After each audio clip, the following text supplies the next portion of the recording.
Tere taas ja minul on siis see au seda paneeli või seda arutelu siin juhtida. Ja kõigepealt kõigile jälgijatele pean ütlema, et paraku Kristina Kallas peab lahkuma natukene varem enne meie paneeli lõppu, kuna peab minema järgmisele kohtumisele. Aga seda enam proovime olla hästi fokusseeritud, et poliitikud on laval, meeldib kindlasti palju rääkida. Ma loodan, et ka küsimustest pole puudust nii saalis kui ka veebis. Aga ma alustaksin kõigepealt, ennem kui ma jõuan ministrite juurde, tuleksin korraks tagasi Dr. Faith Makwesha juurde. Et teie olete nüüd raportit näinud, te kuulsite seda, milline see olukord Eestis on. Erinevad paneelid on siin juba erinevad probleeme välja toonud. Väga lühidalt, et kuidas teie hindate, milline siis, kus maal Eesti on enda, et rassismi siis adresseerida? Was there wasn't any translation. Okay. I can very quickly maybe summarize my question in English. Võtan küsimuse inglise keeles ka kokku.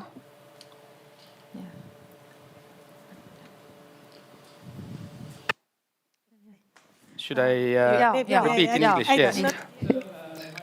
Minu põgus küsimus oli see, et olles kuulnud kõiki varasemaid ettekandeid ja olles lugenud ka seda aruannet, kust te arvate, mis seisus Eesti praegu on seoses rassismi küsimustega ja mida me tegema peaksime? Ma nägin, et põhjalikud uurimustööd on läbi viidud, aga nende põhjal selgub, et rassismi juhte on. See on nii indiviidi tasandil kui institutsionaalsel tasandil. Ja ma arvan, et see on väga hea aruanne, mis võib olla heaks aluseks lahenduste leidmisel. Ja nagu ka mina oma ettekandes rääkisin valdkondade ületest lähenemistest ja neid saabki luua just selle uurimuse põhjal. Ma pean hoopiski siia poole tulema seisma, siis ma vahetan enda asukohta siin lava peal. Aitäh! Ja ma loodan, me kuuleme väga palju veel Soome kogemustest, aga tulles nüüd uuesti Eesti juurde tagasi ja haridusteadusminister Kristina Kallas. Et koolid on siis need kohad, kus meie inimesed vormuvad nii-öelda ja kui me vaatame riiklikku õppekava, et siis on sellised väga kenasti on sellised põhimõtted ju sees, et kui laps või noor tuleb sealt koolist välja, et siis ta peab olema ikkagi avatud ja ta peab olema selline, kes austab mitmekesisust ja nii edasi. Aga tegelikkus sageli see niimoodi ei ole. Ja kuulsime ka siin just Praxise mõttekoja ettekannet manfluencerite teemal, kus siis sotsiaalmeedia, kuidas noori mehi eriti veel mõjutab sellise naiste vihkajaliku või rassistliku sisuga. Mida teie enda rollis saaksite nüüd veel ära teha või paremini veel teha? Ja ma kohe vabandan, et ma pean ära jooksma puhtalt, aga seal on ka tänase päeva teemaline põhjus. Ma pean nimelt Põhjamaade saadikutega minema arutama ühte ühist projekti, mida me tahame teha just teemal noorte poiste hoiakud, ka soolise võrdõiguslikkuse teemal, sest seal on meil ikkagi väga märkimisväärne tagasilangus toimunud Eestis ja see on meid väga hirmutanud. Et me läheme nüüd kokku leppima, et milliseid tegevusi me Eestis saaksime ühisrahastusega teha, sest selle taga on ühelt poolt on see küsimustik oli küll või küsitlus oli toona soolise võrdõiguslikkuse kohta ja naiste rolli kohta ühiskonnas, aga see peegeldab üleüldist hoiakut inimeste nagu selekteerimise suhtes, et on olemas inimesed, kes sobivad mingeid asju tegema ja see on inimesed, kes ei sobi mitte midagi tegema, et sellised hoiakud, mis kastistavad inimesi ühiskonnas, mitte ei hoia sellist avatud ootust, et kõigil on tegelikult peaks olema võimalus kõike proovida ja see tuleb kuskilt ja see ei tule ilmtingimata ju koolist. Et see tuleb väga tugevasti sotsiaalmeedia mõjutustest, eks ole, sellest inforuumist, milles noored on, et kool tihti tegeleb nii-öelda ühiskonnas ja kodus olevate teemade tasandamisega või nendega nagu võitlemisega, et tihti need teemad jõuavad kõik lõpuks ikkagi õpetaja lauale.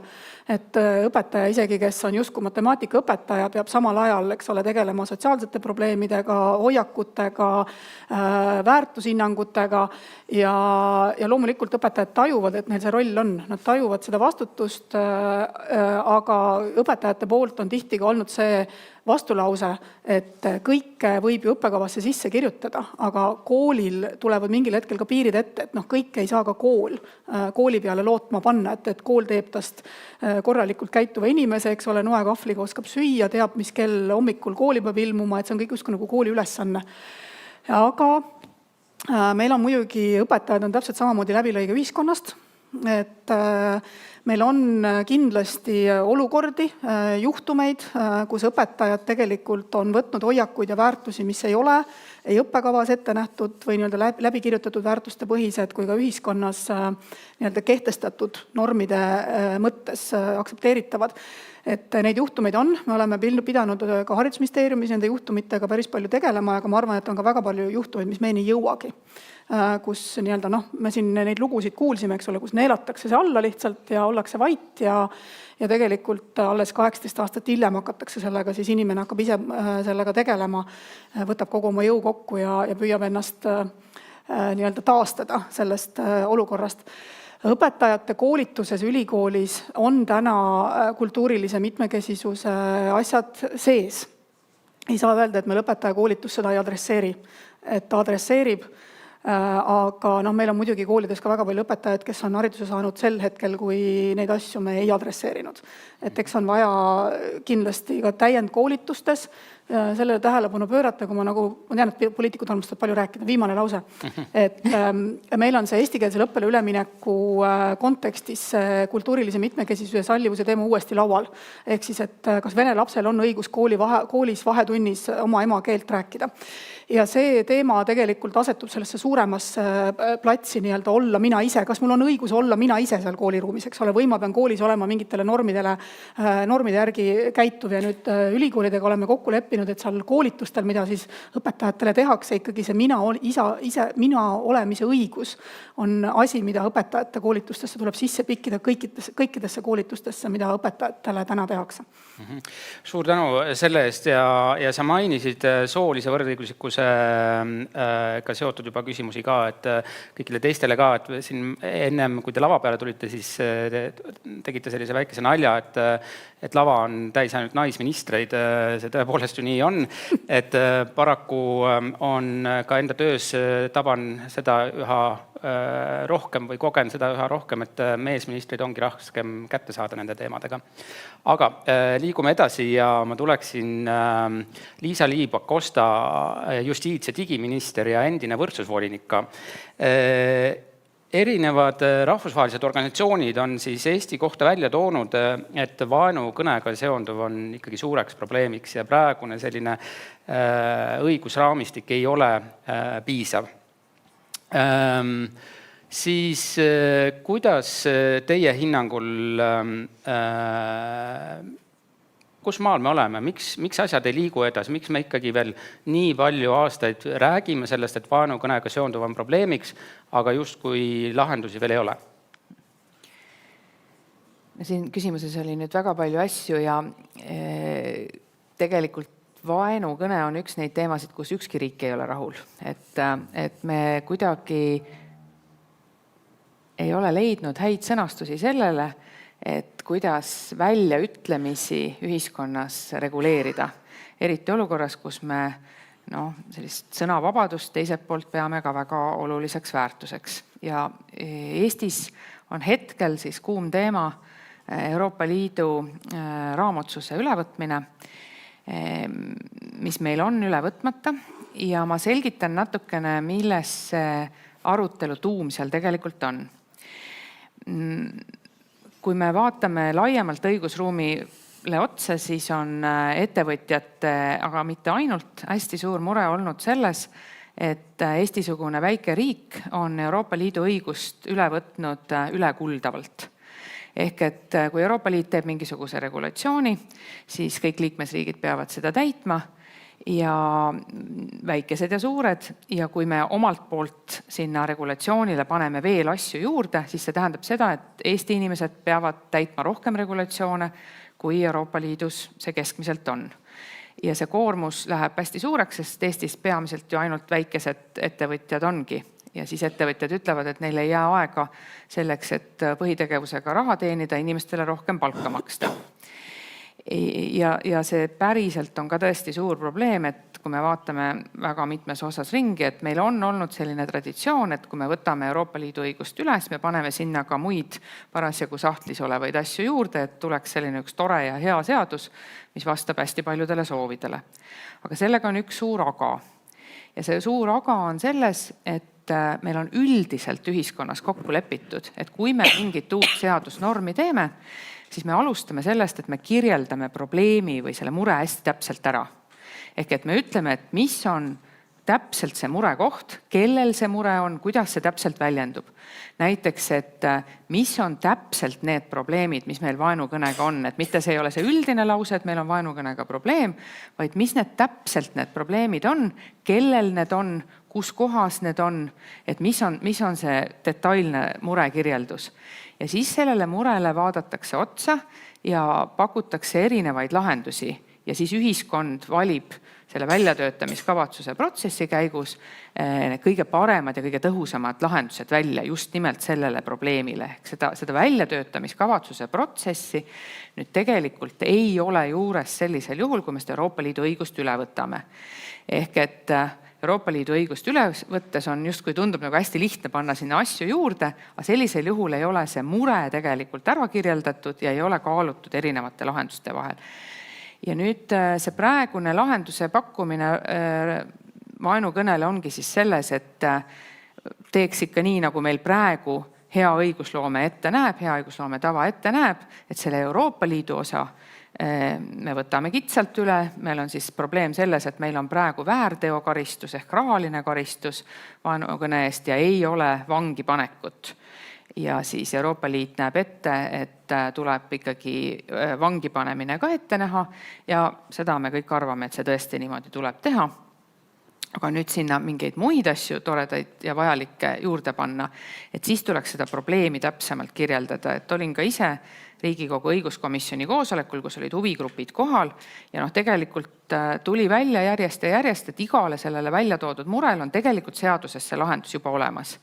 Et tulekski siis täpsemalt kirjeldada, et mis on see, mis tuleb lahendada ja mina olen kindlasti valmis seda väljatöötamiskavatsust tegema. Väga tore, ma olen täiesti veendunud, me tuleme selle teema juurde veel tagasi, et neid küsimusi on kindlasti sellega seonduvalt veel, aga liigume praegu edasi ja terviseminister Riina Sikkut, et me enda raportis küll otseselt tervisevaldkonnaga sügavuti ei läinud või selle kohta ei olnud palju küsimusi, aga kui ma käisin mõni kuu tagasi Euroopa Nõukogus, siis EKRI komisjon rääkis sellest, et rassism ja tervishoiu valdkonnas toimuv rassism on üks nende tuleviku või järgmiste aastate selliseid teemasid.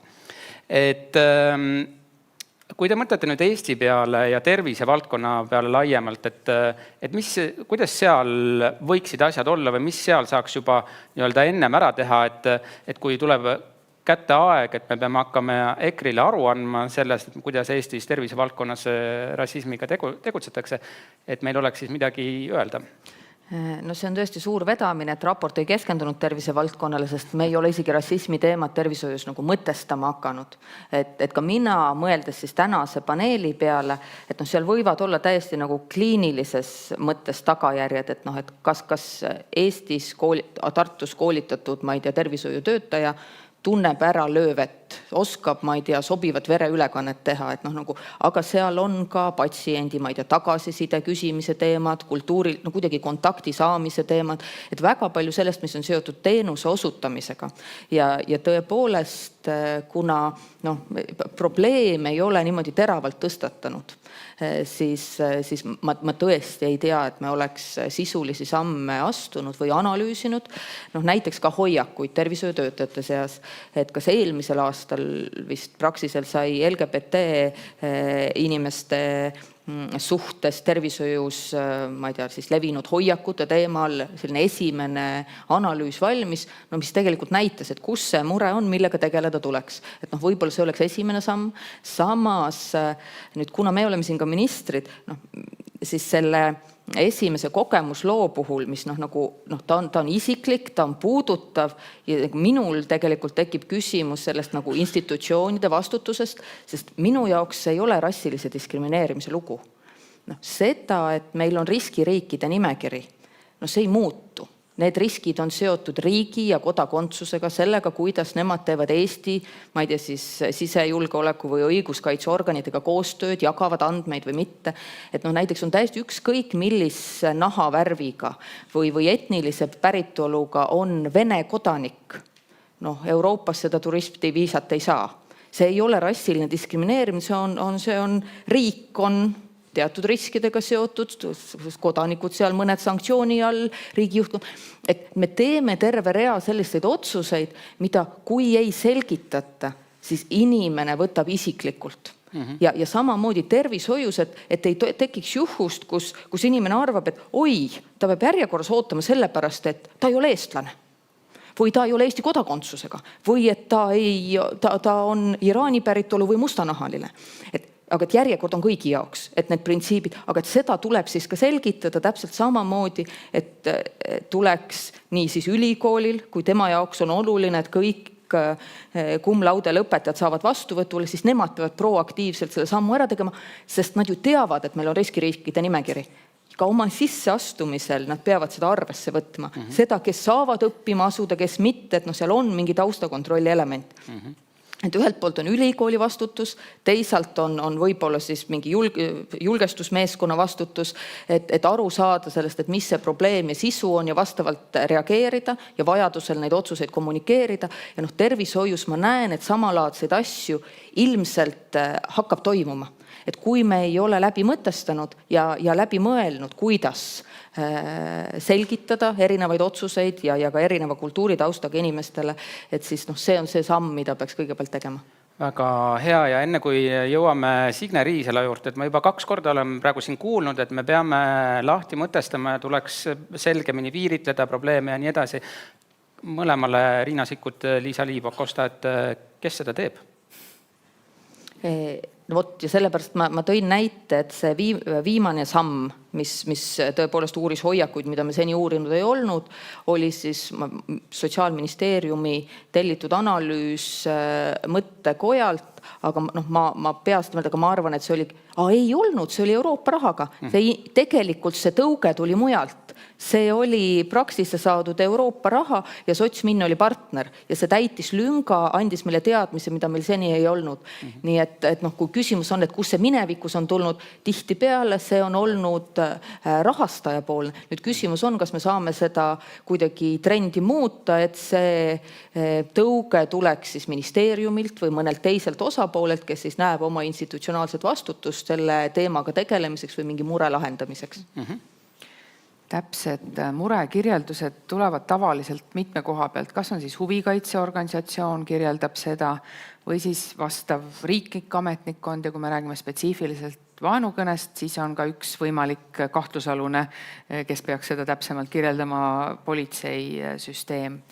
Et sellist väga, kui kellelgi on täpset probleemi kirjeldust, hea meelega võtan vastu. Nii, aga Signe Riisalo, sina oled töötanud selles valdkonnas, võrdõiguslikus valdkonnas väga pikka aega ja siin praegu ka oled nii-öelda mitme mütsiga, et mitte ainult siis kui sotsiaalkaitseminister, vaid ka läbi räägitud ka siis majandus-kommunikatsiooniministriga, kes võrdsusteemadest vastutab Eestis. Et minu küsimus olekski seotud sellega, et praegu on meil majanduslikult väga raske olukord, et iga päev me loeme lehest, kuidas eelarve on väga halvas seisus, tulevad igasugused kärpejutud erinevatesse institutsioonidesse. Aga et Eesti majanduslik edu on ju tegelikult sõltuvuses selles, kui palju me suudame siia talente meelitada, neid hoida ja kuidas tekitada sellist ühiskonda, kus inimesed oleks innovatiivsed ja toimuks nagu selline koosloome, koostöö. Aga samas me jällegi näeme, on sellised Eesti inimeste arusaamad, eks ju, problemaatilised, mis puudutavad siis muust rahvusest, etnilise taustaga inimestega koostööst. Et mida teie mõtlete, et nii Sotsiaalministeeriumi siis kui ka Majandus-Kommunikatsiooniministeeriumi vaatest, et mis siin ikkagi teha saaks või tegema peaks, et seda olukorda meil parandada? Kõigepealt ma vabandan, see tool on nii kohutavalt ebamugav istumiseks, et mul tekkis kramp lihasesse selga. Aga jaa, et tegelikult me maadleme ühiskonnas stigmade, stereotüüpidega ja ei ole vaja mitte ühtegi uuringut selleks, et aru saada, et see on probleem. Ja need stigmad ja stereotüübid ei puuduta siis ainult rassismi konteksti, vaid see on palju laiem. Kas me räägime siis puuetega erivajadustega inimestest, intellektipuudega inimestest või neid gruppe on ju tegelikult veel, LGBT kogukond on täna ka korra siit läbi juba käinud. Ehk et mina isiklikult hindan väga igasuguseid inimkooslusi, mis on mitmekesised ja mitmekesised nii soo, päritolu, keele, kultuuri mõttes, sest see rikastab meid kõiki. Ja kui nüüd mõelda, et mis on poliitikute või ka riigiasutuste, avalike asutuste roll, siis meie roll on kindlasti kogu seda infot koondada, võrgustikku koos hoida ja täna on siit ju puudu sellest paneelist vähemalt. Ma tean, et muidu siin on Siseministeerium täiesti olemas. Siseministeerium, Kultuuriministeerium ja nii nagu sa ütlesid, Majandus-Kommunikatsiooniministeerium.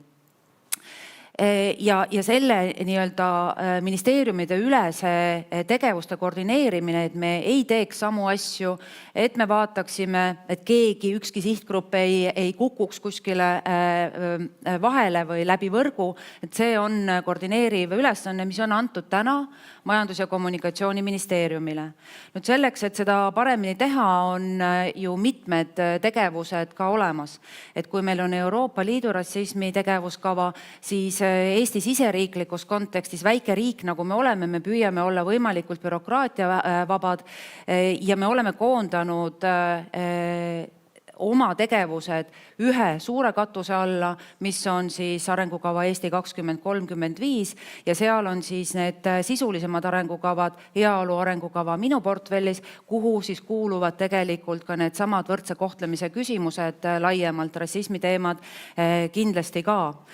Mida me oleme teinud, on tegelikult seotud siis ka andmete kogumisega, et me saaksime päriselt ülevaate sellest koostöös Statistikaametiga, et millised on need haavatavad grupid.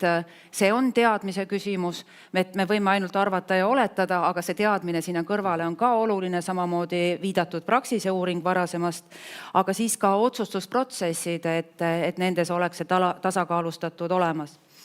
Nüüd poliitilise poole pealt võib küll öelda, et me ju täna aktiivselt peame neid kõnelusi, mismoodi kolmandatest riikidest tuua oskustöölisi siia ja üldse mitte riigiga seotult. Oskar raport, seal ei ole seda riigi kätt sees, mis on tegelikult ju ametiühingute ja kolmanda sektori poolt selles mõttes tehtud ja täiesti erapooletu. Me teame, millised on need eluvaldkonnad, kus meil inimesi ja oskustöölisi napib. Käib aktiivne läbirääkimine valitsuses, kõik erakonnad seda toetavad. Küsimus on viisis ainult või selles korralduslikus pooles, et tõepoolest neid inimesi, kes meile väga vajalikud ja väärtuslikud on, siia saada. Nüüd järgmine küsimus on see, et aga kui nad siin on, et kelle vastutus on see, et nad ennast tunneksid hästi ja turvaliselt meie ühiskonnas. Ühtepidi võib öelda seda, et me tuleme sealt, kus me tuleme oma ajalooga ja et meie inimestes on seda nii-öelda võõristust võõra vastu piisavalt palju, aga teisalt siin on laval institutsioonid ja näen saalis väga palju erinevate institutsioonide, mittetulundussektori inimesi, kes me kõik oleme ellu kutsutud selleks, et seda keskkonda paremaks muuta. Et kui ma võtan enda valdkonda, olgu see ohvriabi, olgu see siis asüülitaotlejate vastuvõtmine, sinna kõrvale siis kõik need sotsiaalteenused, mida nad vajavad, et siin toime tulla, Kultuuriministeeriumilt keeleõpe pluss siis ka kohanemisprogrammid, et tegelikult neid asju, mida me avalikus sektoris teeme, on palju ja kõige keerulisem on muuta inimeste või ühiskonna tervikhoiakut. See on kõige keerulisem koht. Siin saab näidata ainult eeskuju ja see nõuab ka mõnevõrra aega. Just, ja sinna ka kindlasti tuleme tagasi, kui meil aeg lubab, aga kuna Kristina Kallas peab kohe varsti lahkuma, siis viimane kiire küsimus Haridus- Teadusministeeriumi valdkonna kohta, et ülikoolid on sellised kohad samamoodi, mis loovad sellist uut innovatsiooni, mis loovad teadmisi ja on ääretult vajalikud Eesti jaoks. Kui mina kohtusin ülikoolide esindajatega kunagi, siis räägiti võrdse kohtlemise plaanidest palju ja kuidagi käis sealt läbi, et seda on vaja teha justkui Euroopa Liidu jaoks. Ja minu sõnum ikkagi oli, et tegelikult et see on vaja asutustele endale, mitte kellegi teise jaoks seda teha. Et ma tahaksingi küsida, et kuidas tagada seda, et ülikoolid, see keskkond, mis seal on, et see oleks siis ka turvaline hea keskkond, kus inimesed saavad teadusega hästi ja vabalt tegeleda. Rassi küsimuse osas ülikoolid on olnud viimase, ma ütlen 5-6 aasta jooksul sellistes ebamäärastes tõmbetuultes. Eelmine, ma pean siis silmas EKREIKE valitsust ja tegelikult ka veel valitsust pärast seda, kui räägiti ülikoolidega halduslepinguid läbi, siis pandi välistudengitele piirid peale. Öeldi, et üle selle protsendi ei tohi välistudengeid võtta. Ülikoolid täna on olukorras, kus välistudengite arv on langenud ja nad on tõsiselt mures sellepärast, et neil tegelikult kvaliteet on langemas, sellepärast nad ei suuda täita neid õppekohti eestlastega ja siis on mingid õppekohad, mis jäävad kinni ja välisõppejõudude toomine on ka raskendatud sellistes olukordades.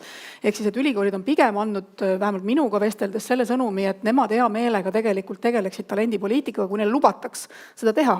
Aga täna on igatepidi väga suured piirid ees ja see hoiak, ühiskondlik hoiak mitte kuidagi ei toeta seda, et ülikoolid oleksid tegelikult need innovatsiooni ja talendilaborid. Seda hoiakut meil täna ühiskonnas ei ole. Ja nüüd meil algavad uued ülikoolidega uued läbirääkimised ja mina olen küll öelnud, et me peame võtma selle avatud hoiaku, me võtame selle käppi maha välistudengite protsendi pealt ja õppejõudude protsendi pealt, sellepärast et ülikool on see innovatsioonilabor. See on see koht, kus tegelikult seda teadmist, aga mitte ainult teadmist, ega väärtuselised asjad tulevad ka sealt, aga ma toon lihtsalt ühe näite, kuidas hoiakutega on, et mina pean praegu komplekteerima kõikide ülikoolide nõukogud. Need on siis välja arvatud Tartu Ülikool, kõikide teiste ülikoolide nõukogud, need on siis haridusministri allkirjaga ühiskonna esindajad, kes siis ülikoolide nõukogudes on. Esimene nimekiri kõikide ülikoolide nõukogudest, mis mulle toodi, ma leidsin sealt 80 inimese nimekirjast 2 naist. Siis ma saatsin selle tagasi, ütlesin, you can do it better, see ei ole okei. Lihtsalt, et tahate öelda, et meil ei ole ühiskonnas mitte ühtegi naist, kes oleks vääriline istuma ülikooli nõukogus. Ja siis tuli tagasi nimekiri, kus oli väga ilusti naisi, aga sa pead sellele lihtsalt tähelepanu pöörama, sest automaatne nimekiri oli selline, kus on ühiskonna esindajatel esindatud ainult mehed. Ja mõned ülikooli nõukogud koosnevadki meil ainult meesterahvastest, et justkui nagu naistel ei olegi mingit oskust kõrghariduse ja teaduse poole pealt nagu kaasa rääkida. Ja eriti kõrghariduses on see irooniline olukorras, kus 70% üliõpilastest on naised, aga 70% professoritest on mehed. Et see lihtsalt on täiesti proportsioonist väljas ja see tekitab muuseas teise teema, millega me Kristjan Korrasuga koridoris rääkisime, et meil on see soolise diskrimineerimise ja soolise ahistamise teema teaduses ja kõrghariduses tegelikult päris valus teema, et seda on aeg-ajalt sellelt on kaant kergitatud, aga võib-olla see väärib mingit teist arutelu ja teist konverentsi, mis puudutab kõrghariduses toimuvat soolist tagakiusamist. Suur aitäh, Kristina Kallas ja edu siis järgmisel kohtumisel. Aga tulles veel tagasi kõigepealt Soome kogemuste juurde, et jällegi, et kas te saaksite nüüd natukene reflekteerida või peegeldada tagasi, et mida te kuulsite Eesti poliitikutelt, et kas meil on midagi, mida me peaksime Soome ametikaaslastelt õppima, saaksime õppida? Jaa. Ma arvan, et Soomes on selliseid asju pakkuda, millest Eesti saaks õppida. Soomel on praegu rassismivastane tegevuskava koostamisel peaministri büroos, aga vähemalt sellega tegeletakse ja nagu ma enne ka mainisin, et valitsuse ministreid lausa toodi välja nende tehtud rassistlikud kommentaarid. Ühel juhul oli see väiksem vahejuhtum, aga teisel puhul oli küll selline, et minister lausa sunniti ühiskondlikult survel tagasi astuma. Nii et ma usun, et selle kaudu ka me muudame ühiskonna suhtumist, inimeste suhtumist asjasse. Ja kui valitsus tuli välja tegevuskavaga, siis tehti ka kampaania peaministri büroo eestvedamisel. Ja see tähendab seda, et kaasatakse just väga erinevatest kogukondadest inimesi ja eksperte. Ja üks asi, millest on veel valitsuse tasandil aru saadud, on see, et räägitakse väga palju vihakõnest, sõnavabadusest, aga sisuliselt rassismist ei räägita. Sellepärast, et rassism on midagi absoluutselt muud kui lihtsalt see, et keegi sulle ei meeldi või et sa kedagi vihkad või vihakõne viljeled. Sest tegelikult pannakse rassi alusel väga ränkasid kuritegusid toime ja see on midagi absoluutselt muud.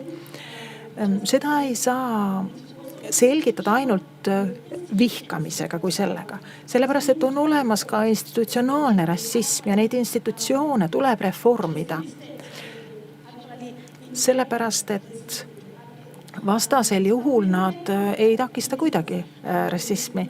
Minul on väga hea meel, et ministrid debatti panustavad ja Soome kindlasti võib innustust anda. Soome ei ole ka ideaalne, sellepärast et tegevuskava teatud probleeme küll kajastab, aga samas võib-olla siiski otsustamisprotsessides ei ole väga palju sellist mitmekesisust.